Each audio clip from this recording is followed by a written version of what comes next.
ketika sudah berpisah, kalau yang pacarannya satu gereja masih tetap ke gereja apa enggak? Masih lah. Kenapa sih kalau habis putus sama pacar udah nggak jadi musuh? Ketika melihat dia teringat masa-masa yang indah gitu, kayak gak Ini kuat gitu, kayak ngeri rasa kali kalau aku tengok Iya. dia. kayaknya menyiksa hati gitu.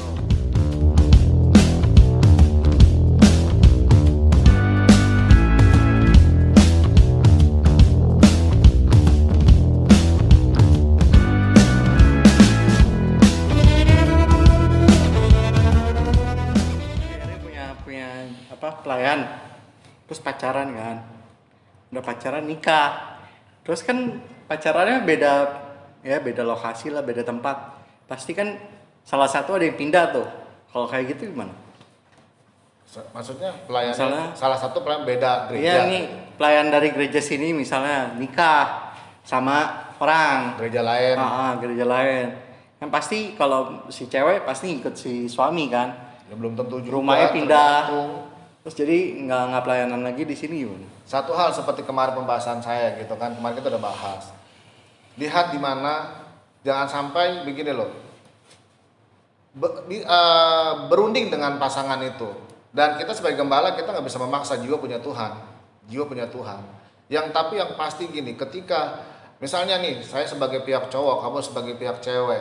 Kalau seandainya bolehlah yang dari pihak cewek berkunjung ke pihak cowok gerejanya, atau sebaliknya kita tukar ibadah gitu ya, kita lihat. Dilihat bagaimana. Kalau seandainya di pihak, apalagi misalnya saya sebagai cowok, saya sebagai pelayan Tuhan, hendaklah yang cewek itu apalagi di jemaat biasa ikut, karena jangan sampai kita udah melayani pindah sampai nggak melayani. Kalau gitu. rumahnya misalnya ini kan deket nih rumahnya di sini, terus dia pindah jauh misalnya ke luar kota gitu, kalau enggak ya jauh lah dari sini, Itu kembali lagi kalau dia pribadi. kan harus cari tempat terdekat kan. Itu kembali pribadi, enggak juga sih, banyak juga, ada juga, tergantung orang ya. Cuman mungkin yang paling disayangkan adalah begini ya, yang mungkin Jadi dia harus ninggalin pelayanannya kan. betul, cuman yang mungkin yang boleh yang mungkin kalau saya ngelihatnya gini ya. Yang paling banyak adalah kejadian di mana ketika baru pacaran, ini mungkin banyak kasusnya sama cowok lah ya. Cowoknya pasti setia ngikutin tuh cewek. Pasti ikut ibadah mulu, apalagi tuh ceweknya benar-benar rajin dan pelayan Tuhan. Ibadah terus. Begitu udah mulai ibadah, oke, married, diberkatin. Selanjutnya biasanya ngilang. Yang paling sedih tuh biasanya tuh seperti itu. Dan mungkin ada beberapa contoh kasus lah ya yang mungkin kita tahu. Nah, kalau untuk kejadian seperti itu, sebetulnya yang salahnya itu kita salah pilih pasangan atau kita salah ngambil sikap atau apa sih? Kok bisa sampai itu terjadi gitu kan maksudnya? Dan yang dirugikan sebetulnya setelah itu kita nggak tahu nih ke gereja apa enggak. Kalau masih ke gereja sih puji Tuhan, haleluya kan katanya. Cuma kalau sampai itu tidak terjadi dan dia nggak ke gereja lagi, Ya, pasti pertama itu salah pilih pasangan lah, kalau saya bilang begitu. Ya, dan yang satu karena dianya juga terbuai, baca begitu. Pasti. Jangankan pada saat menikah. Nih ya, kadangkala nih, ini real sering terjadi di gereja-gereja. Pada saat belum pacaran, rajin pelayanan, rajin berdoa, bener gak? Rajin ke gereja. Pada saat dapat pacar, pernah Kendor. gak melihat kendor? Ya kan, pelayanannya sering terlambat, Ke bawah. sering gak ada, ya kan, sering udah gak doa lagi, ya ibadah. gak ibadah lagi, banyak macam alasan. Aduh sorry, aku lagi ada urusan. Dulu tuh, kadang pernah begitu. Jangan bosan jauh-jauh ke nikah dulu dah. Kadang-kadang pada saat pacaran aja dapat pacar gitu. Saya rasa itu seperti kayak Kak Lala bilang, ya itu saya katakan jodoh yang jangan kita cari lah kayak begitu. Kalau memang jodoh yang terbaik, pasangan yang terbaik pasti akan membuat kita semakin sungguh-sungguh ikut Tuhan, semakin kita semangat ikut Tuhan. Dan karena apa? Karena kita percaya bahwa kenapa kita bisa sungguh-sungguh, kenapa kita bisa semangat, karena pasangan kita itu pasti akan menjadi imam yang baik. Ya kan? Tetapi kalau cowok atau pasangan kita itu membuat kita menjadi lemah, semakin jauh dari Tuhan, nah itu pastilah iblis lebih kuat gitu aja. Tapi kan Dan banyak itu yang bisa salah. prinsipnya daripada nggak ada. Itu kembali lagi dia terbuai, ya lebih besar nafsunya daripada memikirkan hal-hal yang mengutamakan Tuhan gitu. Itu salah besar pasangan-pasangan anak-anak muda zaman sekarang jangan melihat jidatnya licin, ya kan? Gua hapus dulu dengan licin. Ya kan, maaf kata, kakinya bagus, matanya parasnya bagus, kulitnya mulus. Saya kan jangan terbuai dengan hal itu. Mending nyari yang perutnya gede aja lah. Ya. Yang buncit-buncit juga loh. Dan kalian kata maksud Mbak, jangan terbuai dalam hal itulah, ya. Enggak, kalau galau dosa nggak sih? Galau dosa. Kok dosa? Iyalah, Galau itu suatu proses pendewasaan. proses dewasa tetapi dosa.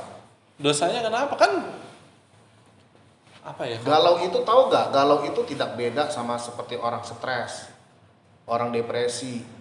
Emang stres dosa? Ya, stres emang gak dosa? Galau, God always understand you. Alah. Tuhan selalu mengerti. Empret. Itu apa kalau Enggak, dosanya di mana kalau galau Ya, itu?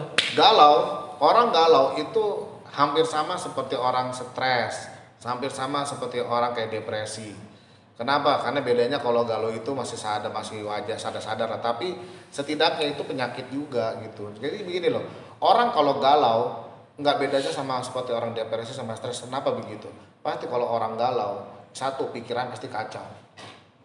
Nggak bisa mikir gua. Iya. Nggak bisa mikir gua. Orang galau, kenapa bisa berdosa? Dia bisa mengambil keputusan yang salah, bisa bunuh diri, ya kan? Dosa gak itu? Dosa. Bisa melakukan hal yang keliru, bisa gak? Bisa. Bisa membunuh gak? Bisa. Ya kan? Jadi galau itu Punya dosa. pacar baru, tabrak nih tengah Iya jalan. benar. Dulu saya punya teman gini, pokoknya Pokoknya kalau dia masuk rumah sakit. iya, teman saya dulu punya begitu. Pokoknya nih, lihat nih, kalau dia punya pacar lagi, gue putus, gue tabrak loh. Begitu benar saya Psikopat bohong. kali. Ada teman saya kayak begitu dulu, waktu lagi itu. Tapi emang punya temen ya, temen komsel Gila di banget. tempat yang itu. Nah itu cewek, dia pernah bunuh diri sih. Hampir. Mencoba. Iya tapi dia nggak mati sih maksudnya. Iya, mencoba. Mencoba bunuh diri Kalau gara-gara pernah bunuh putus. diri tuh sekarang dia hidup lagi Setan kucing dong. kali. Etan dong ya. Iya pernah gitu, Iya kayak kan? gitu. Kalau kayak Kenapa? gitu, Dosa. kita sebagai temennya harus bilang ini gimana tuh? Ya itu kasih tau janganlah bro. Tapi Ses, cewek. janganlah, cuy janganlah gitu. Ya kan, emang lu karena patah hati kan? Iya. Ya, emang cowok dia doang. Mandang ada gua. Tapi gitu orang dong. orang kalau lagi kayak gitu mah mau dibilangin emang cowok Itu cuma dia doang, makanya nggak galau bakal dosa ngerti. nggak? Dosa karena galau sama juga kayak orang depresi, orang stres nggak bisa mikir. Efek dari sananya. Iya, mengambil keputusannya bisa salah. Rata-rata negatif. Pasti nggak mungkin nggak ada galau yang positif. Ada nih saya Nggak pernah ada yang galau positif. tuh galau yang positif ya. Ya, Lu berapa bulan gomelin lo? aduh, lu positif, berarti mau cari tempat yang baru pun nggak langsung simpel itu kan? Cepet sih prosesnya. Wah, Selama nggak Tuhan bisa. buka jalan. Saya Nggak berdoa ada tiap galau malam. yang Manis lu di TV kalau ngomong. coba Malu ya, lebih. sobat ngotak kasih komen. Nanti di sini di-cut. Ada gak kasih masukan atau tanggapan? Ya kasih contoh galau yang menghasilkan sesuatu yang positif nggak ada. Kecuali lu galau lu sambil macut. Wow kecil tiba-tiba dalam lubang aja buat kapal. Oh, jadi disitulah konotasinya kenapa galau itu dibilang dosa. Karena cenderung akan imbasnya negatif. Pasti. Tapi juga nggak bisa dicegah dong hal itu terjadi. Ini terjadi sama mungkin hamba Tuhan juga pernah kali.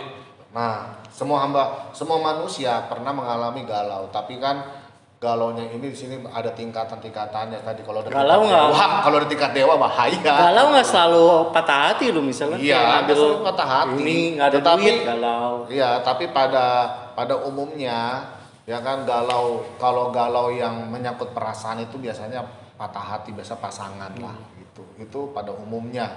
Makanya saya himbau kepada semua anak-anak muda khususnya nih ya supaya Cara move on ya jangan galau, kita harus move on.